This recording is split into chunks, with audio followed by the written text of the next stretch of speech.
मेरा प्रणाम है। दूर दराज से आए हुए सभी गुरु भाई बहनों के मेरा प्रणाम है। मेरा प्रणाम स्वीकार हो। इस पावन वसुंधरा को मेरा प्रणाम है। और सबसे पहले ये चीज़ है कि हमको इस पावन धरती पर कुछ अपने गुरु के बारे में बताने का, बोलने का जो अवसर मिला, उसके हम आभारी हैं। और मेरा एक विषय है कि जगत के गुरु हैं। जब हम इस लौकिक जन्म में आते हैं तो सबसे पहले मेरे गुरु माता पिता होते हैं। जब 3 वर्षों के बाद अपने स्कूल जाते हैं उस समय हमारे गुरु शिक्षक होते हैं जो स्कूल में पढ़ाने आते हैं, सभी विषय के अलग अलग। और जब हम पारलौकिक जगत में जाते हैं, बहुत सारे देव हैं, विष्णु है, महादेव है, ब्रह्मा है, गणेश है। तो महादेव को ही क्यों गुरु माना गया है? क्योंकि जो हमें अज्ञान से ज्ञान की ओर ले जाते हैं। मेरी मन की जो सचेतना रहती है, जो मेरी मन का जो भ्रम रहता है, उसको जो दूर करते हैं, जो दूर करने का प्रयास करते हैं, वही हमारे गुरु हो सकते हैं। तो ये जो काम जो करते हैं महादेव करते हैं, और देवताओं के काम नहीं है। तो इसलिए इनको जगत के गुरु माना गया है। जो इस कालखंड के जो प्रथम शिष्य थे, तो 12 वर्षों तक शमशान में तपस्या किए और वो मन में ही रखे रहे। और पहले अपनी पत्नी के बाद चर्चा किए कि हम शिव को गुरु बना लिए हैं। और 8 वर्षों तक अपनी बातों को मन में ही रखे, कहीं भी चर्चा नहीं किए।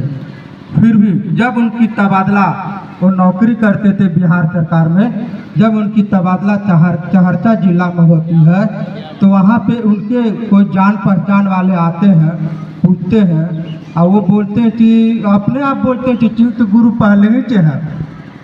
तो बोलते हैं, अरे ये तो बात तो हम बहुत छिपा कर रखे हुए हैं। तो उसी समय से वो चर्चा करने का काम किया करते थे। वो सरकारी नौकरी करते थे, उनके जो समय मिलता था उसके बाद वो लोगों के बीच में जाते थे, गांव-गांव में जाते थे, शहर में जाने लगे। और जब वो रिटायर हो गए तो उनका समय पूरा बच गया। जब तक वो जीवित रहे तब तक वो चर्चा करते रहे और महादेव को गुरु बनाते रहे। उनके अंदर में, उनके घर पर एक होम टीचर होता है जो स्कूल के अलावे घर में लाके पढ़ाते हैं। तो वो थोड़ा सा गुणी आदमी थे, तो कुछ चमत्कार सिखाते थे। तो उनको देखते थे कि हमको भी सिखाइए। कि बोला कि खुद चमत्कार करने वाला है तो ये हमारा गुरु नहीं बन सकता है। तब वो माध्यम से अपने शमशान में समय व्यतीत करते थे। उसके बाद वो उनका प्रथि था, शर्त था कि आप अगर मनुष्य रूप में आइएगा तो हम आपको गुरु नहीं मानेंगे। अब हवा के रूप में आइएगा तो हम आपको गुरु नहीं मानेंगे। और आप हमको भयभीत करके या यहाँ से हटाने का प्रयास कीजिएगा तो हम आपको गुरु नहीं मानेंगे। ऐसी चर्चा के माध्यम से हम चुने और बताए कि 3 सूत्र हर कोई बता रहे हैं, हर कोई जान रहे हैं। उसके अलावा उनके साथ अपनापन भी रखना होगा। अपना आप मानिएगा तभी आपको हम अपना मानेंगे। वो बहुत ही अवघरदानी है। उनके मन में कभी स्वार्थ नहीं है कि हम आपको मदद करें तो अपने उसके बदले में लेने लगते। जैसे हम लोग मनुष्य रूप में किसी को हम मदद किए तो लगे हम उससे भी काम लेंगे। ये तो भावना हर कोई के मन में है, मगर उनके मन में नहीं है। इसलिए वो जगत के गुरु हैं। अब गुरु कभी भी चीज से ये लेने का प्रयास नहीं करते हैं। जहाँ भी गुरु है, स्कूल में जाइएगा या आपको आध्यात्मिक गुरु जो है वो कभी भी आपसे बदले में कुछ नहीं लेंगे। बस वो सम्मान चाहते हैं, अपनापन चाहते हैं। हम भी एक शिक्षक हैं जो प्राइवेट स्कूल में पढ़ाते हैं कि मेरी भावना है कि बच्चे पढ़ें और अच्छे भविष्य की ओर उनका बने। हम भविष्य बनाने का काम करते हैं, बिगाड़ने का काम नहीं है। वो बनेंगे तो मेरा क्या स्वार्थ है? तो मेरा देख रेख कर देगा।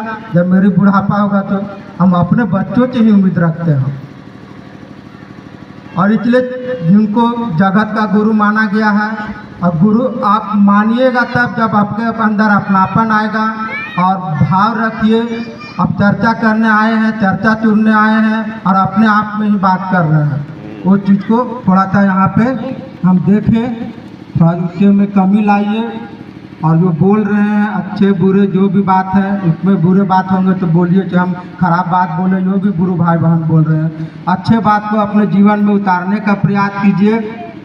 और जोड़ना है तो आप सूत्र बताए कि पहला सूत्र क्या है, मन ही मन आपको क्या करना है, दया मांगना है।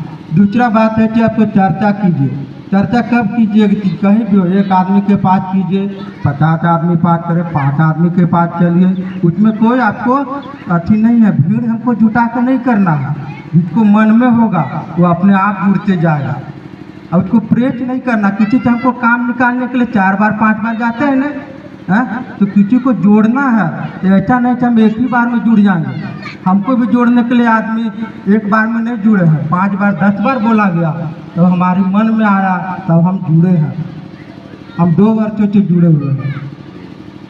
एक कहानी हम पढ़े हैं, सुने हैं कि एक चोर था, उसका काम था चोरी करना, चारों तरफ से चोरी कर लिया। जब वो प्रचलित हो गया कि हम वहाँ जाएंगे तो हम कोई भी चोराएगा तो हमारा ही नाम होगा, तो चला गया मंदिर में जहाँ भोले बाबा का मंदिर था। और घंटा ऊपर टांगा हुआ था तो वो नहीं पहुँच पा रहा था, तो शिवलिंग जो था उस पर पैर रखकर वो घंटा खोलने का प्रयास किया। तो चोरी के भावना से ऊपर पैर रखा तो शिव भगवान खुश हो गए, देखिए कितने वो अति, वो नहीं देख रहे तो गलत काम कर रहा है। फिर भी उससे पैर रखने से वो समझ गए थे, अपने आप को मेरे में समर्पित कर दिया। और वो प्रकट हुए, बोले कि क्या मांगते हो। तो उसका दिमाग में था कि मेरा घंटा लेना है, तो बोला घंटे हमको दीजिए खोल के। अरे ना, इसके अलावा तुमको क्या चाहिए, तो घंटे लिया अपना। उसका दिमाग था कि हमको घंटा लेना है, तो और कुछ तो मांग सकते थे, हम आप रहते थे कुछ और मांगते। तो इसलिए मेरे से अनुरोध है, ये अपने क्षेत्र में अपने घरों में नए लोगों को जोड़िए।